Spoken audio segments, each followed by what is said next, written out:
주일에 광고드린 대로 돌아오는 금요일 성령 기도회는 모이지 않습니다. 그리고 수요 성경 강해는 계속 진행되도록 하겠습니다.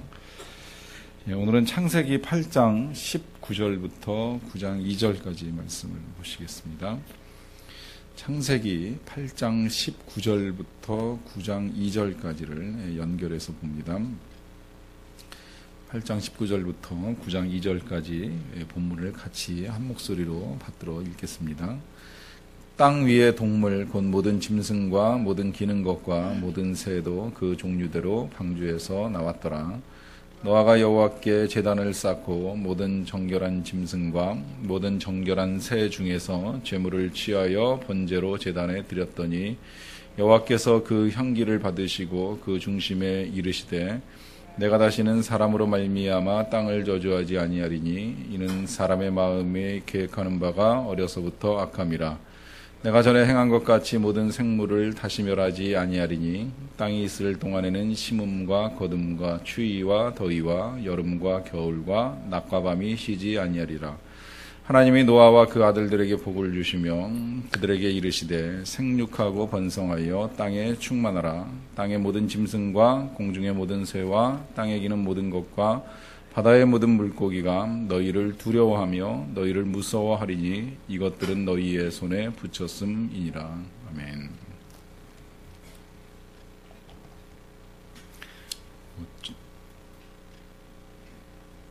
갑자기 생긴 것은 아니지만 최근에도 우리나라의 그 가족 간의 범죄 행위가 또 불거졌습니다. 한 사람이 그 부모님과 또 그 형제까지 다 죽이고 보험금을 타내려고 했던 기사가 났었죠. 그 일뿐만이 아니라 하여튼 여러 가지 일들이 끊임없이 터져 나옵니다. 이런 상황들 보면 우리가 쉽게 말세다, 세상이 엉망이다라고 하는 이야기를 합니다. 이 엉망인 세상을 어디서부터 어떻게 바꿔갈 것이냐라고 했을 때 그 바꾸는 출발점은 항상 하나님의 사람으로 시작되어야 한다라고 하는 것이 틀림이 없습니다.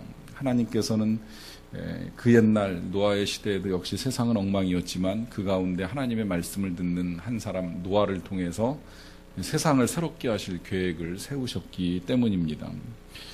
그러하기 때문에 오늘 우리가 살고 있는 이 시대의 그 엉망된 현실 속에서 우리 각자의 삶이 정말 중요합니다. 다 엉망이라고 하더라도 우리도 그렇게 살 수는 없습니다. 우리 그리스도인들이 주의해야 될 것 중에 한 가지는 뭐 남들도 다 그렇게 하는데 남들도 다 그렇게 사는데 그게 일반적이라고 해서 다 옳은 것은 아니라고 하는 것입니다. 특히 우리 기독교는 항상 소수였고 또 대중의 지지를 받지 못한 적이 많이 있습니다. 많은 사람들로부터 다 인정을 받을 수는 없습니다. 그러다 보니까 어리석다는 소리도 듣고 그러다 보니까 독선적이라고 하는 이야기까지 듣는 적이 많았습니다. 그럼에도 불구하고 때로는 우리가 걸어가야 될 길이 그런 길이라고 하는 것입니다. 그 길이 어쩌면 외로울 수도 있고요. 어쩌면 다른 사람들의 인정을 받지 못하기 때문에 상처를 받을 수도 있습니다. 마음의 아픔이 올 수도 있습니다. 그럼에도 불구하고 이것이 하나님의 뜻이라고 하면 올곧게 지켜나가는 의지가 필요합니다. 오늘 저와 여러분들이 이제 보게 되는 한 가정이 바로 그런 가정입니다. 세상이 엉망이었습니다. 아주 엉망이어서 우리가 아는 대로 하나님께서 그 모든 세상을 뒤바꾸실 계획을 세우셨을 때 이 가정만큼은 다른 가정들과 다른 사람들과 다른 길을 택해 나갑니다. 그래서 하나님의 은혜를 받게 됩니다. 이 엉망인 세상에서 하나님 나라 백성들이 어떻게 살아야 되는가, 또 왜 그렇게 살아야 되는가라고 하는 것을 이제 오늘 우리가 잘 알고 있는 이 노아라고 하는 한 가정을 통해서 다시 한번 생각을 해보도록 하겠습니다. 이 경건한 가정의 특징, 노아의 가정을 경건한 가정이라고 우리가 볼 수 있겠는데요. 이 경건한 가정이 가지고 있는 이 특징이 한 가지가 있습니다. 창세기 이제 6장 7절 8절에 제일 먼저 나타나는 특징인데요. 이르시되 내가 창조한 사람을 내가 지면에서 쓸어버리되 사람으로부터 가축과 기는 것과 공중의 새까지 그리하리니 이는 내가 그것들을 지었음을 한탄함이니라 하시니라. 그러나 노아는 여호와께 은혜를 입었더라 그래요. 이 세상이 얼마나 엉망이 되었는지 하나님께서 말씀하시기를 내가 창조한 사람을 내가 지면에서 쓸어버리겠다 그래요. 이 쓸어버린다라고 하는 표현입니다. 하나님께서 뭐 죽이시겠다, 멸하시겠다라고 말씀하시는 것이 아니라 쓸어버리겠다 그래요. 이 쓴다라고 하는 건 말 그대로 이제 쓰레기를 치우는 때 사용되는 행위를 가리키는 말입니다. 그러니까 좀 심하지만 당시 사람들이, 그러니까 하나님께서 창조하신 이 모든 사람들이 쓰레기같이 돼버렸다는 거예요. 얼마나 엉망이 되었으면 마치 쓰레기처럼, 이걸 그 위에 나오는 구절로 보시면 사람이 육체가 되었다라고 하는데, 이제 표현이 좋아 육체지, 그 육체는 정확하게 번역하면 고깃덩어리입니다. 죽은 육체라는 거예요. 죽은 몸이기 때문에 고깃덩어리고, 고깃덩어리니까 쓸 수 없고, 쓸 수 없으니까 쓸어버리시겠다라고 생각을 하신 것입니다. 왜 그럴까요? 사람이지만 짐승같이, 쓰레기같이 사는 사람들만 남았기 때문입니다. 그래서 쓸어버리시는데, 사람으로부터 가축과 기는 것과 공중의 새까지 그리하리니 이는 내가 그것들을 지었음을 한탄함이라 그래요. 이 한탄한다라고 하는 하나님의 그 마음의 상태를 표현하는 단어가 이제 오해를 좀 많이 받는데요.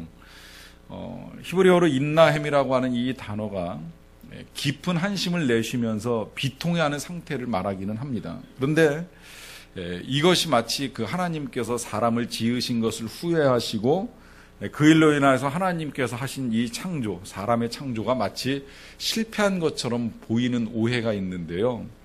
이제 그런 의미에서 기록된 한탄이라고 하는 단어가 아니라 그만큼 하나님이 사람을 바라보는 마음이 고통스러우시다는 거예요.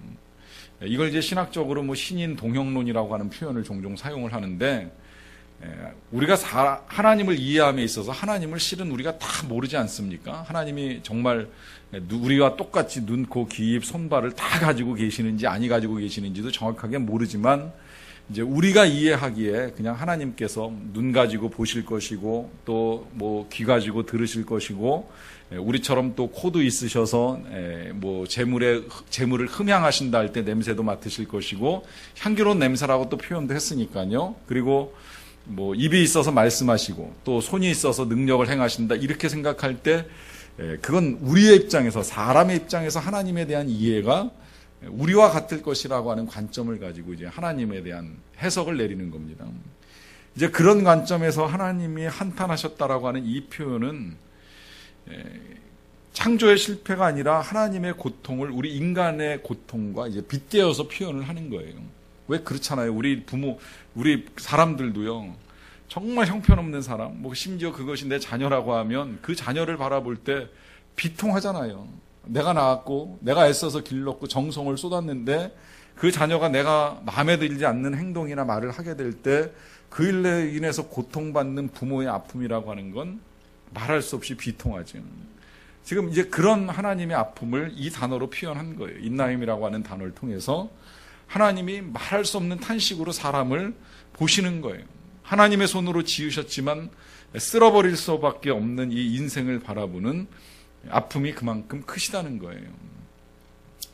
그리고 그 일을 하시기까지는 오랫동안 하나님의 참으심이 있었습니다. 긴 시간 동안의 기다림이 있었습니다. 그럼에도 불구하고 회복되지 않는 인생들을 바라보고 이제는 그들을 쓸어버릴 계획을 세우실 수밖에 없다는 것이죠. 그런데 그런 상황 속에서 마지막 끝부분에 보시면 그러나 노아는 여호와께 은혜를 입었더라 그래요.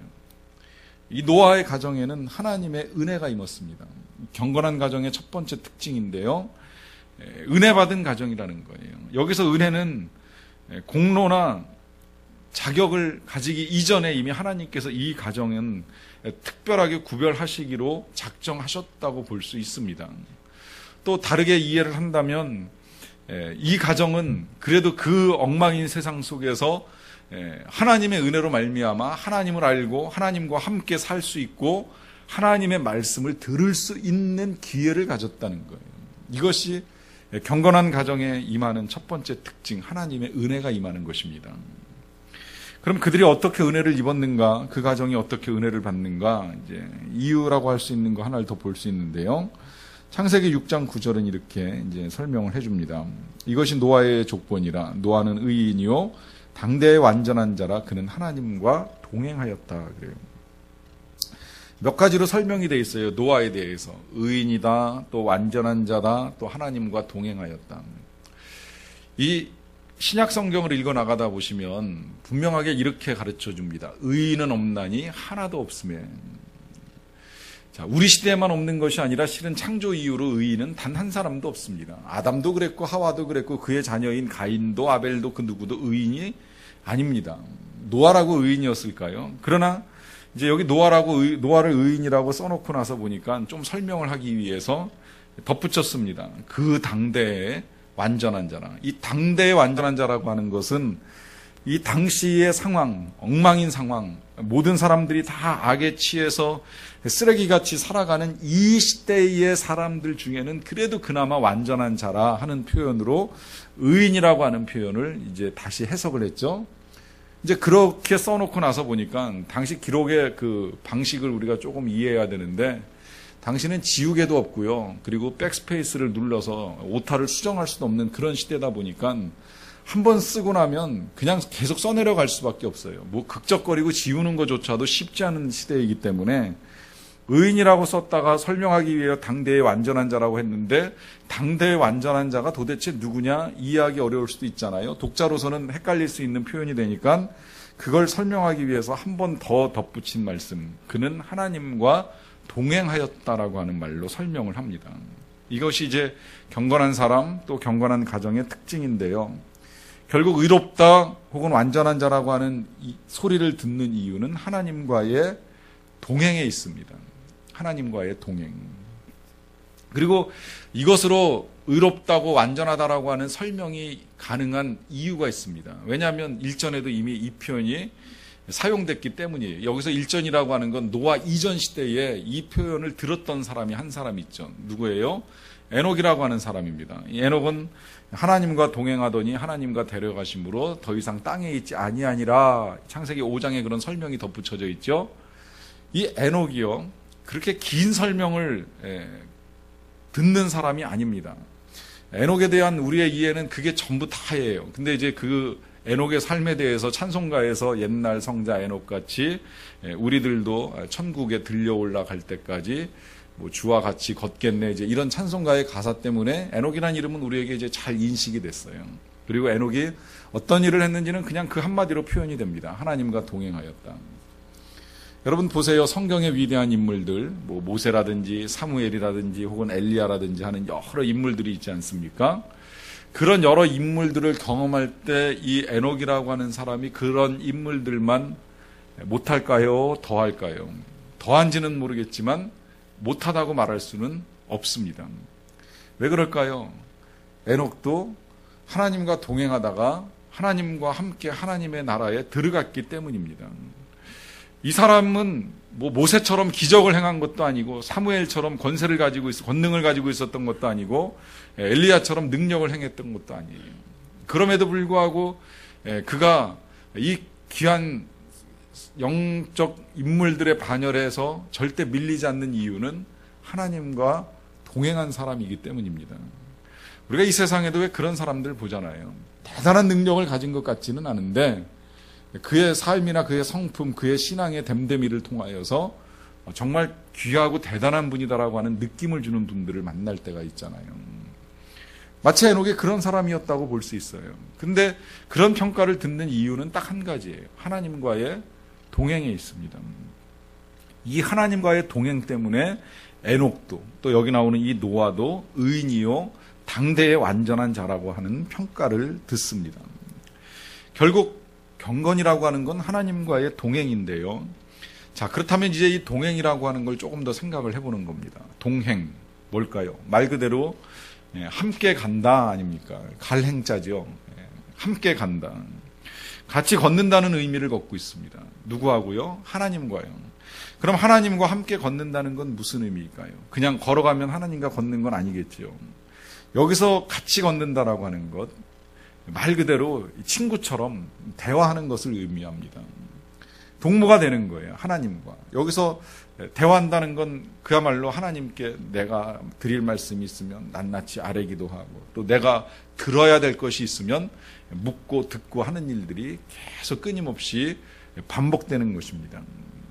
물론 이것이 익숙해지면 그 다음에는 이제 침묵이 있어도 관계는 없어요. 침묵 속에서도 얼마든지 친밀감을 느낄 수 있습니다.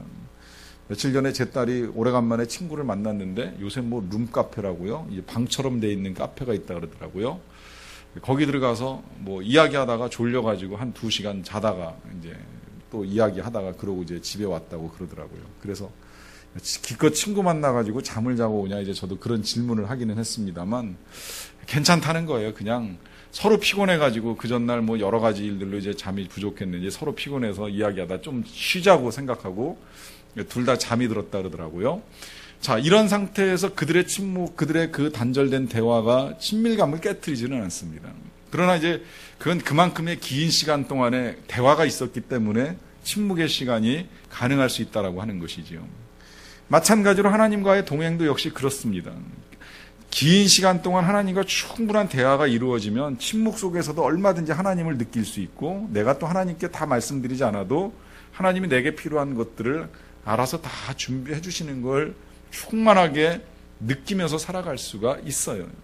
이건 가족 간의 원리에도 전혀 다르지 않습니다. 가족 간에 평소에 충분한 대화를 하게 되면 그 다음에는 길게 이야기를 하지 않아도 지금 가족 구성원이 원하는 것이 무엇인지를 이해하는데 그다지 어렵지 않습니다. 그런데 이 대화의 시간이 없는 상태에서 어느 날 갑자기 이 대화를 하려고 하면 그것도 힘들고요. 또 침묵을 깨트리는 것 자체가 결코 쉽지 않습니다.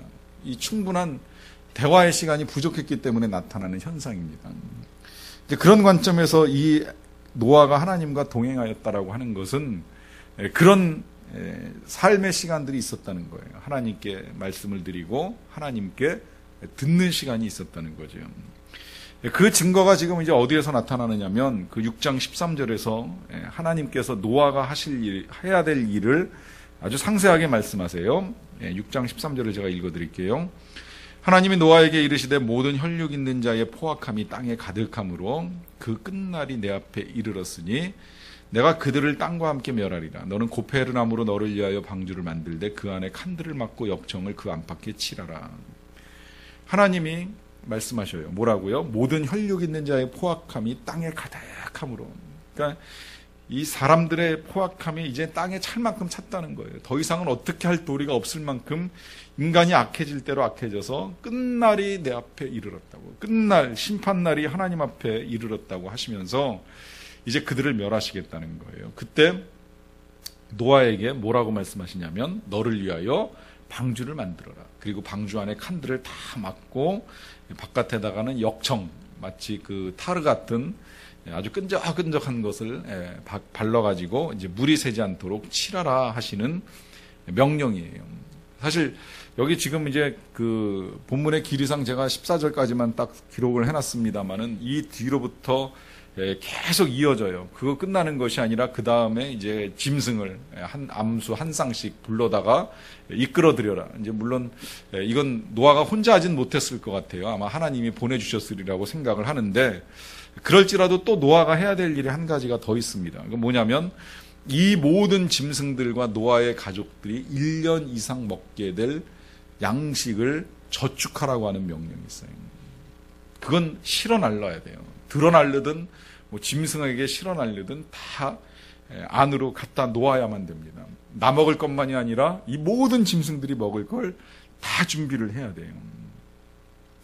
이렇게 하나님께서 말씀하실 때 노아가 보여주는 태도가 6장 22절에 기록되어 있죠. 노아가 그와 같이 하여 하나님이 자기에게 명하신 대로 다 준행하였더라. 이게 경건이라는 거예요. 하나님과의 동행은 하나님의 말씀을 듣고 순종하는 것, 준행하는 것을 말합니다. 이것이 경건입니다.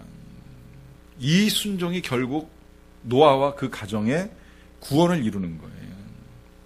여기서 이것이 이제 어려울 수 있어요. 사실 지금 우리가 그냥 뭐 한 장의 본문을 그것도 이제 몇 가지 구절만 딱 찍어가지고 잘라서 읽어왔지만 실상 노아나 그 가족들의 현실에 있어서는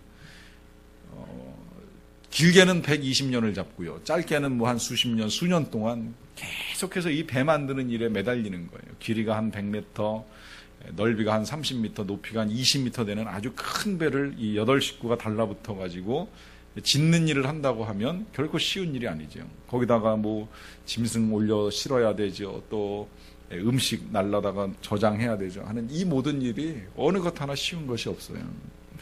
굉장히 힘든 일입니다. 하나님께 순종하기가 힘든 이유가 이제 이런 데 있어요. 듣고 알기는 알겠는데 그 순종에 따르는 이런 고통을 감당하는 것이 다 힘들다는 거예요. 근데 그 힘들 때 이 사실을 우리가 아시면 돼요. 하나님의 명령은 힘들어도 하나님을 위한 것이 아니라 우리를 위한 것입니다. 우리를 사랑하시기 때문에 하시는 명령입니다. 우리를 사랑하시기 때문에 그렇게 하라고 말씀하시는 것이라고 생각하면 좋습니다. 근데 이제 저는 이 본문을 보면서 더 다시 한 번 더 생각하는 건 이 가정의 협력이라고 하는 거예요. 노아가 이런 하나님의 말씀을 듣고 와가지고 아내나 혹은 자식들한테 이러한 저러한 일들을 해야 된다라고 이야기를 했을 때 가족들이 과연 다 쉽게 수긍을 할 수 있었을까라고 하는 생각을 해보게 됩니다. 한 몇 년 전에 왜 에반 얼마이트라고 하는 영화가 개봉이 됐었는데 그 이야기가 이제 현대판 노아 이야기예요. 이 국회의원이 된 한 사람이 엉망인 세상을 바꾸겠다고 하나님께 기도를 드렸는데 진짜 하나님이 나타나셔가지고 방주를 만들라는 이제 말씀을 하시잖아요. 근데 이 사람이 진짜 방주를 만드는 일을 하기는 하는데 가족들이 이해를 못하는 거예요.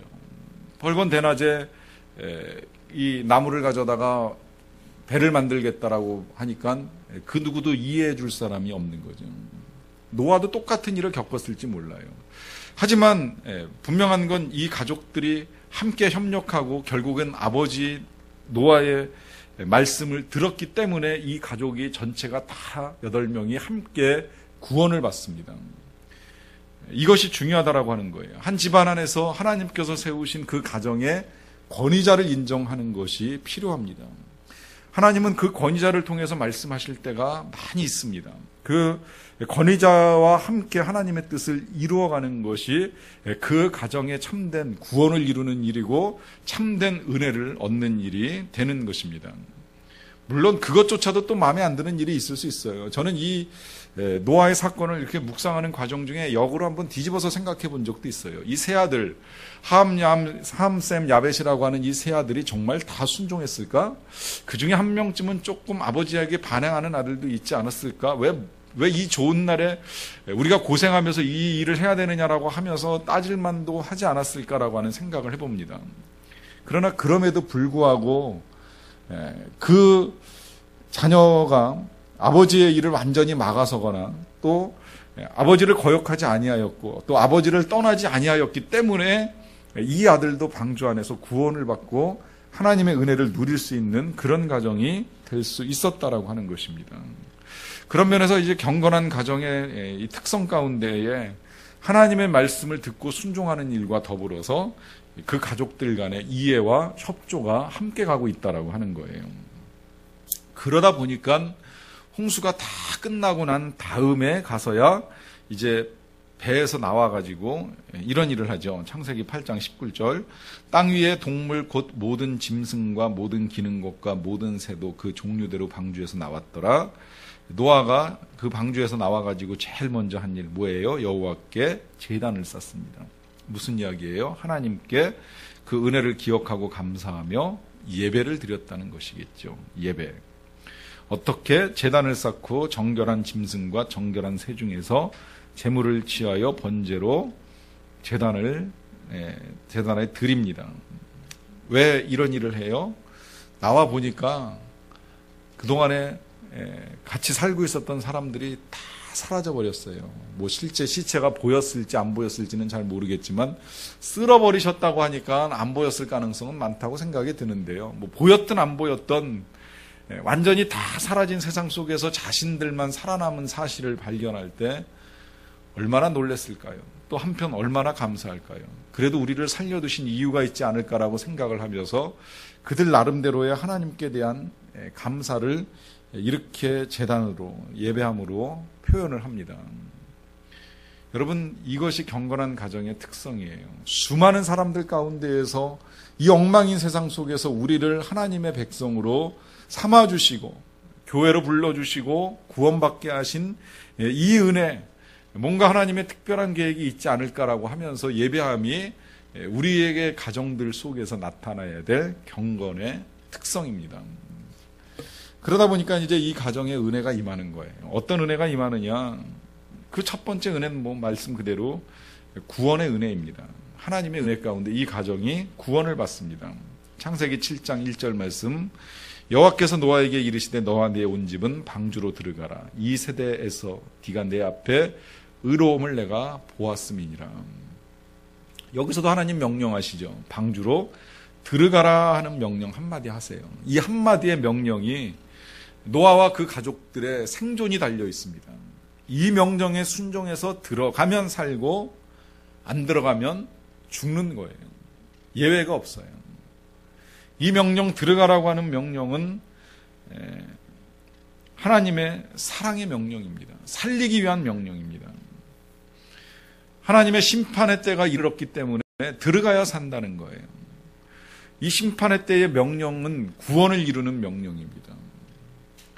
오늘 이 시대에도 하나님의 명령이 그렇죠. 주 예수를 믿으라 한마디예요. 그리하면 너와 네 집이 구원을 얻으리라.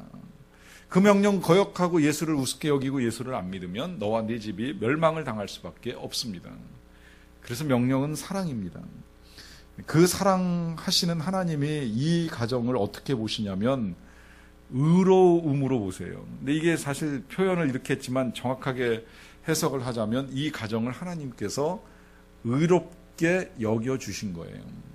여기서 제가 의롭게 여겨주셨다라고 하는 이유는 이 가정에 이제 나타나는 이제 또 하나의 문제를 통해서 우리가 볼 수 있겠는데요. 그건 조금 이따 한번 보도록 하고요.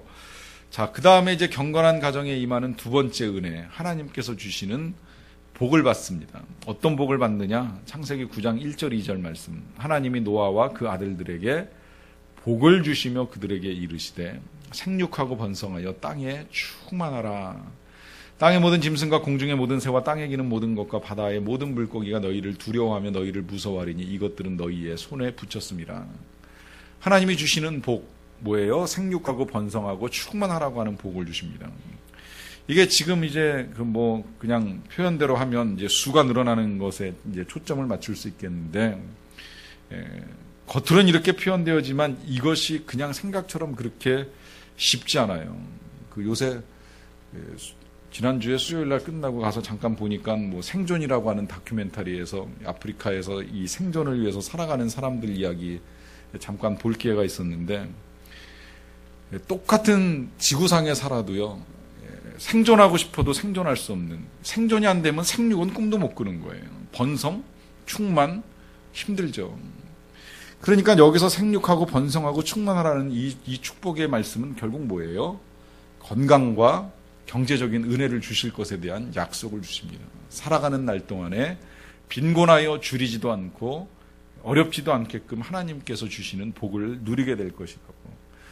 그런 복을 주시면서 하나님이 그래서 약속을 하시잖아요. 이 세상에 있는 모든 새, 짐승, 물고기까지 다 너희를 두려워하고 너희를 무서워하게 될 것이라고. 이것들을 너희에게 다 붙여주겠다고. 이 말씀이 그대로 성취가 되죠. 어떻게 성취가 돼요? 아무리 강한 짐승도 사람의 통제를 받게 됩니다. 사실 생각해보면요, 인간만큼 연약한 존재가 없어요. 누가 그런 글을 썼잖아요. 토끼만큼 잘 들을 수 있는 귀가 있는 것도 아니고, 말처럼 잘 달릴 수 있는 다리가 있는 것도 아니고, 사자나 호랑이처럼 강한 이빨이나 발톱이 있는 것도 아니고, 또 하마나 혹은 코끼리처럼 강한 힘을 가지고 있는 것도 아닌데, 그럼에도 불구하고 사람은 그 모든 것들을 다스릴 수 있는 능력을 지니고 살아간다는 것입니다. 그것이 가능할 수 있었던 것은 하나님께서 여기서 복을 주셨기 때문이에요. 축복하셨기 때문이에요. 만물을 통치하라고 하는, 이것이 이제 하나님이 주시는 은혜입니다. 여기서 이 통치의 은혜가 오늘 우리에게 적용되는 것은 우리에게 하나님께서 다스릴 수 있는 직분과 또 그 권세, 여기서 권세라고 하면 능력과 지혜라고 할 수 있는데 이런 것들을 허락하셔서 이 세상을 우리가 통치해 나갈 수 있는 청지기로서의 사명을 감당할 수 있는 복을 받았다라고 하는 것도 함께 포함이 됩니다. 이것이 경건한 가정에 임하는 은혜이고요. 이제 그와 더불어서 하나가 이제 더 있습니다. 9장 16절. 무지개가 구름 사이에 있으리니 내가 보고 나 하나님과 모든 육체를 가진 땅의 모든 생물 사이에 영원한 언약을 기억하리라. 하나님이 노아에게 또 이르시되 내가 나와 땅에 있는 모든 생물 사이에 세운 언약의 증거가 이것이라 하시면서 여기 언약의 영원한 언약이라고 하는 표현이 나오죠. 이 영원한 언약이라고 하는 건 이 홍수가 끝나고 난 다음에 하나님도 이제 이 쓸어버린 세상을 보고 그런 마음을 가지셨어요. 아, 이 일을 두 번 할 일은 아니구나. 그래서 하나님이 하시는 말씀이 있죠. 모든 생물을 홍수로 멸하지 아니하리라. 땅을 멸할 홍수가 다시 있지는 아니하리라고 하는 약속을 하십니다. 그 약속의 증거로 뭘 세워요? 무지개를 만드시죠. 무지개를 구름 사이에 두시면서 하나님께서 하신 이 약속, 생물을 홍수로 멸하지 아니하시겠다라고 하는 약속을 기억합니다. 이 약속이 누구를 통해서 증거가 되냐면 바로 이 경건한 가정, 노아의 가정을 통해서 증거가 되는 거예요. 결국 이 경건한 가정이 받는 세 번째 은혜는 하나님의 은혜와 언약의 증거자가 되는 은혜입니다. 왜? 이들이 이 은혜를 기억하고 증거하였기 때문에 오늘 우리도 무지개를 보면서 노아의 사건도 기억하고 또 노아의 사건을 보면서 하나님의 구원의 은총이 어떻게 경건한 가정에 임하는지, 또 그 구원의 은총이 임할 때 어떻게 그 경건한 가정이 살아남게 되고 왜 살아남는지에 대한 이유를 찾아갈 수 있게 된다라고 하는 것이에요.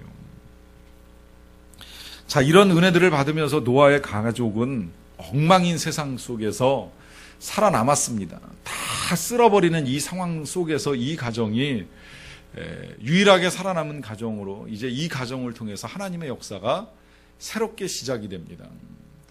하나님이 포기하지 않으신 증거예요. 사람을 포기하지 않으신 증거예요. 하나님이 사람을 만드신 것을 한탄하고 그렇게도 비통해 하셨지만, 그래서 이 사람들을 다 쓸어버리기로 작정하셨지만 완전히 다 쓸어버리지 않고 한 가정을 남기셨잖아요. 왜 남기셨을까요? 이 가정을 통해서 또다시 하나님은 사람들과 함께 이 세상을 만들고 다스려 나갈 계획을 세우셨다라고 하는 것입니다. 그래서 이제 이 가정과 함께 귀한 일들을 이루어 가시는데요. 이 일들을 이루어 갈 때 이 노아의 홍수 사건 이후에 나타나는 이 가정의 또 하나의 그 실수와 허물 사건을 한번 보세요. 창세기 9장 20절 21절을 보시게 되면 노아가 농사를 시작하여 포도나무를 심었더니 포도주를 마시고 취하여 그 장막 안에서 벌거벗었다 그래요. 홍수 사건 이후에 일어난 일이에요. 엉망인 세상 속에서 일어난 일이 아니라 세상이 다 이제 정리가 되고 나서 노아가 농사를 시작했고, 시작하고 난 다음에 포도나무를 심었어요. 그리고 포도 열매가 좋다 보니까 포도주를 마셨어요. 이때 처음으로 노아가 포도주를 마셨는지는 모르겠는데 포도주를 마시고 나서 취해버렸어요. 얼마나 취했는지 장막 안에서 이제 벌거벗고 잠들 정도로 취해버린 거예요. 구원받고 난 이후에, 홍수 이후에 잘 살면 좋았을 테인데 노아가 실수를 한 겁니다.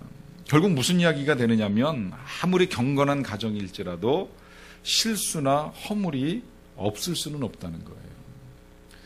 우리 믿는 사람들의 가정이 때때로 자녀들로부터 이제 그런 이야기를 들을 수 있어요.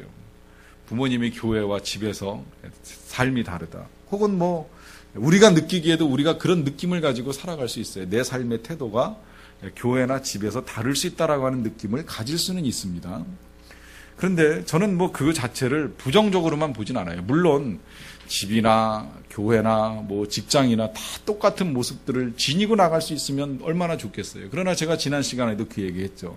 가정에서 다를 수 있는 건 그만큼 가족은 편안하기 때문에 다른 모습들, 정말 나의 모든 모습들을 다 드러내놓고 그런 실수나 허물들이 용납될 수 있다라고 하는 걸 우리가 인정하니까 때로는 뭐 화도 낼 수 있고 때로는 뭐 정말 뭐 속옷 차림에도 다닐 수 있고 하는 이런저런 모습들을 다 보여줄 수는 있는 것이라는 거예요. 그렇게 보면 실수나 허물이 없을 수는 없다는 것.